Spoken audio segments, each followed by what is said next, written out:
ಖ್ಯಾತ ಗಾಯಕಿ ಮಂಗ್ಲಿ ಮೇಲೆ ಈಗ ಅತಿದೊಡ್ಡ ಆರೋಪ ಕೇಳಿಬಂದಿದೆ. ಪಾರ್ಟಿಯೊಂದರಲ್ಲಿ ಡ್ರಗ್ಸ್ ನಶೆಯಲ್ಲಿ ತೇಲಾಡಿದ್ರ ಅನ್ನೋ ಅನುಮಾನ ಶುರುವಾಗಿದೆ. ಯಾಕಂದ್ರೆ ಮಂಗ್ಲಿ ಬರ್ತ್ಡೇ ದಿನ ಪಾರ್ಟಿ ಮೇಲೆ ಪೊಲೀಸರು ದಾಳಿ ನಡೆಸಿದ್ದಾರೆ.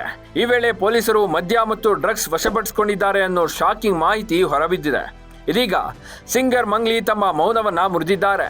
ಅವರು ಡ್ರಗ್ಸ್ ಬಳಕೆ ಮಾಡಿದ್ದನ್ನ ನಿರಾಕರಿಸಿದ್ದಾರೆ ಮತ್ತು ಪಾರ್ಟಿಗೆ ಅಗತ್ಯ ಪರವಾನಗಿ ಪಡೆಯದಿರುವ ಬಗ್ಗೆ ವಿಷಾದ ವ್ಯಕ್ತಪಡಿಸಿದ್ದಾರೆ.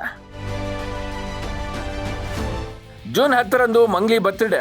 ಈ ಕಾರಣಕ್ಕೆ ಅಂದು ರಾತ್ರಿ ಫಾರ್ಮ್ ಹೌಸ್ನಲ್ಲಿ ಅವರು ಅದ್ಭುತ ಪಾರ್ಟಿ ಆಯೋಜನೆ ಮಾಡಿದ್ರು.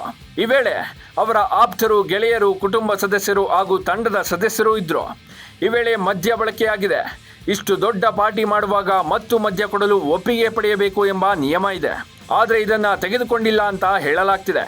ಈ ಬಗ್ಗೆ ಪ್ರತಿಕ್ರಿಯೆ ನೀಡಿರುವ ಸಿಂಗರ್ ಮಂಗ್ಲಿ, ಆಲ್ಕೋಹಾಲ್ ನೀಡುವ ವಿಚಾರದಲ್ಲಿ ಒಪ್ಪಿಗೆ ಪಡೆಯಬೇಕು ಎನ್ನುವ ವಿಷಯ ನನಗೆ ನಿಜವಾಗಿಯೂ ತಿಳಿದಿರಲಿಲ್ಲ. ನಾನು ಹಾಗೆ ಮಾಡಲಿಲ್ಲ ಎಂಬ ಕರುಗೂ ಇದೆ.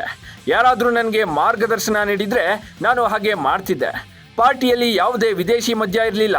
ಲಭ್ಯವಿದ್ದದ್ದು ಸ್ಥಳೀಯ ಮದ್ಯ ಮಾತ್ರ. ಪೊಲೀಸರು ಸಹ ಇದನ್ನೇ ದೃಢಪಡಿಸಿದ್ದಾರೆ. ಯಾವುದೇ ಮಾದಕ ದ್ರವ್ಯ ಸಿಕ್ಕಿಲ್ಲ ಅಂತ ಕೂಡ ಹೇಳಿದ್ದಾರೆ ಎಂದು ಮಂಗ್ಲಿ ತಿಳಿಸಿದ್ದಾರೆ.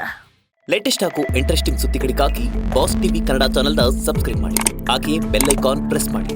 ಇದರ ಜೊತೆಗೆ ಫೇಸ್ಬುಕ್, ಇನ್ಸ್ಟಾಗ್ರಾಮ್, ಎಕ್ಸ್ನಲ್ಲೂ ಮಿಸ್ ಮಾಡದೆ ಫಾಲೋ ಮಾಡಿ.